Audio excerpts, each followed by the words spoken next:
Este vídeo le mostrará cómo probar usando el kit Pinocchio. Para evitar la contaminación de la muestra, cámbiese los guantes o desinfecte los guantes que está usando con alcohol y déjelos secar.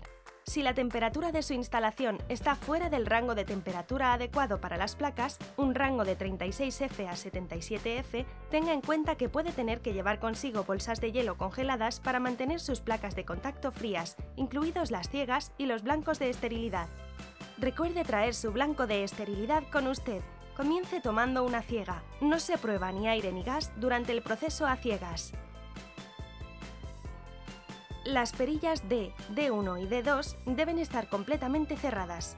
Con las válvulas de aire cerradas, desatornille la carcasa de la placa de contacto del collar. Con las toallitas con alcohol provistas, limpie el interior de la carcasa de la placa y el interior del collar. Deje entre 2 y 5 segundos para secar.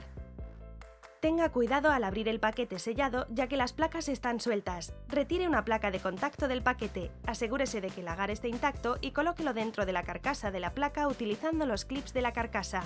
Después de quitar la tapa, colóquela boca abajo sobre una superficie limpia. Atornille inmediatamente la carcasa de la placa de contacto cerrada con suavidad. Demasiada fuerza puede hacer que la placa se caiga de los clips. Después de 10 segundos, desatornille la carcasa de la placa de contacto e inmediata y cuidadosamente coloque de nuevo la tapa en la placa. Gire hasta que se cierre, no toque ninguna parte expuesta de la placa de contacto. Retire una sola tira de parafilm de su soporte de papel y estírala para envolver el borde de la placa asegurando la tapa y la base. Use un marcador permanente para etiquetar la base de la placa de contacto con el número apropiado de su cadena de custodia.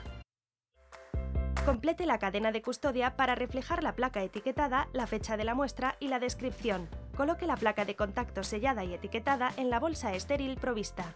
Hasta 8 placas selladas pueden ser colocadas en una sola de las bolsas estériles provistas. Pasemos a establecer la tasa de flujo correcta para este punto de muestreo. Comience con las perillas D, D1, D2 completamente cerradas.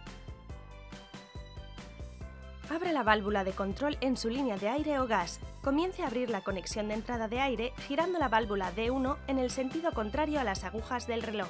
Abra lentamente la válvula con la etiqueta D. Su medidor de flujo comenzará a medir su velocidad de flujo. Cuando haya alcanzado los 100 litros por minuto, cierre D1 en su conexión de entrada de aire para detener el flujo de aire que va al medidor de flujo. Su velocidad de flujo ahora está establecida para este punto de uso, no ajuste D de nuevo. Ahora está listo para tomar una muestra. Siguiendo el mismo proceso que antes, coloque una nueva placa de contacto en la carcasa de la placa, retire la tapa y vuelva a atornillar la carcasa de la placa de contacto en el collar. Configure el temporizador para 10 minutos, que es lo que se requiere para alcanzar 1000 litros de volumen total de aire a 100 litros por minuto.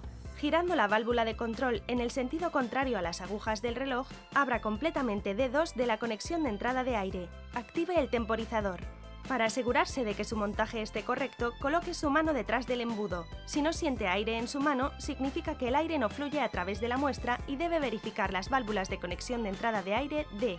El medidor de flujo debería estar en 0 cuando el aire fluya correctamente a través del cuerno. Cuando el temporizador se apague, cierre completamente D2 y cierre la válvula de control en el puerto de muestreo. Retire la placa de la carcasa de la placa de contacto e inmediatamente cierre la tapa en su lugar. El agar tendrá un hoyuelo al final de la prueba que muestre la impactación exitosa del aire comprimido en la placa de contacto.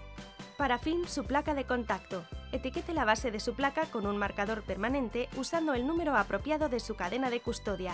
Complete su cadena de custodia asegurándose de anotar la velocidad de flujo y el tiempo de muestreo, ya que se trata de una muestra de aire no ciega. Coloque la placa sellada y etiquetada en la bolsa estéril provista. Asegúrese de que todas las válvulas de conexión de entrada de aire D estén cerradas. Complete su muestra de 10 segundos ciega posterior de la misma manera que realizó la muestra ciega anterior.